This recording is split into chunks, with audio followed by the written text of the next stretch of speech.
৩৯টি দলের কাছে আমরা আমাদের সুপারিশগুলি দিয়েছিলাম। তার ভিত্তিতে ৩৫টি দলের কাছ থেকে পাওয়া গেছে। ইতিমধ্যে বিএনপি সহ 15টি দলের সঙ্গে আমাদের আলোচনা, প্রাথমিক পর্যায়ের আলোচনা, প্রথম পর্যায়ের আলোচনা প্রায় শেষ পর্যায়ে এসছে 15টি দলের সঙ্গে। বাকি দলগুলোর সাথে আলোচনা অব্যাহত থাকবে।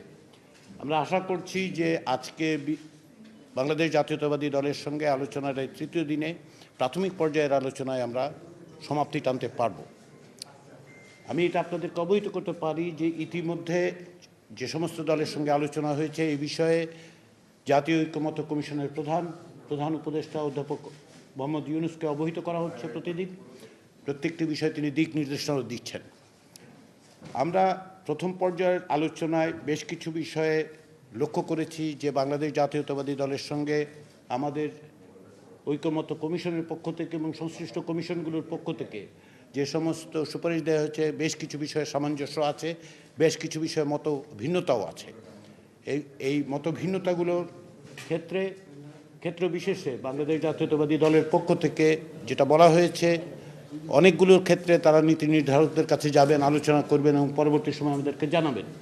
নিঃসন্দেহে একটি ঐতিহাসিক মুহূর্তে আমরা উপস্থিত এবং এই সমস্ত সুপারিশের ব্যাপারে চূড়ান্ত সিদ্ধান্ত বা কোনো সিদ্ধান্ত কেবলমাত্র এই টেবিল থেকে হতে পারবে না, কেন সংশ্লিষ্ট দলগুলোর ক্ষেত্রে তাদের নীতি নির্ধারকরা নিঃসন্দেহে অংশগ্রহণ করবেন।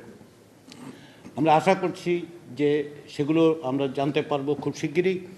পাশাপাশি যে সমস্ত প্রস্তাব উঠেছে সেই প্রস্তাবগুলো বিষয়ে আলোচনায়ও কিছু নতুন প্রস্তাব এসছে, সেগুলোর বিষয়ে আমরাও জাতীয় ঐক্যমত্য কমিশনে আলোচনা শুরু করেছি এবং সংশ্লিষ্ট কমিশনগুলোর সঙ্গে আমাদের আলোচনা করতে হবে, কারণ এগুলো জাতীয় ঐক্যমত্য কমিশনের কাছে এসছে সংশ্লিষ্ট কমিশনগুলোর পক্ষ থেকে।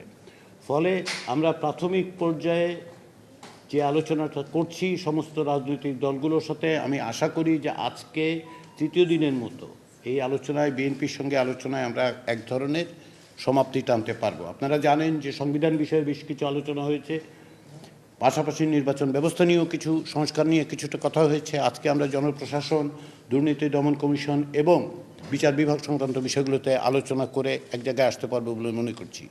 আবারও বলি, প্রাথমিক পর্যায়ের আলোচনা এখন অব্যাহত আছে। এগুলোর ভিত্তিতে আমরা আশা করছি দ্বিতীয় পর্যায়ে আমরা আলোচনায় মে মাসের মাঝামাঝি সময় থেকে অগ্রসর হতে পারবো। তার আগে পর্যন্ত এই অবস্থানগুলো আপনারা দেখছেন। আবারও অনেক রাজনৈতিক দলের সাথে আলোচনায় আমরা অনেক জায়গায় ঐকমত্যের জায়গায় বা সামঞ্জস্যের ক্ষেত্রে আসছি, কোথাও ভিন্ন মত আছে, সেটাই স্বাভাবিক, এবং এতে বিএনপিও ভিন্ন নয়। তো সেই বিবেচনার থেকে আমরা আজকে আপনাদের সহযোগিতা চাই। আমরা সময় ক্ষেপণ না করে যাতে আমরা আজকে শেষ করতে পারি সেদিকে আপনাদের একটু সহযোগিতা করবেন আশা করি।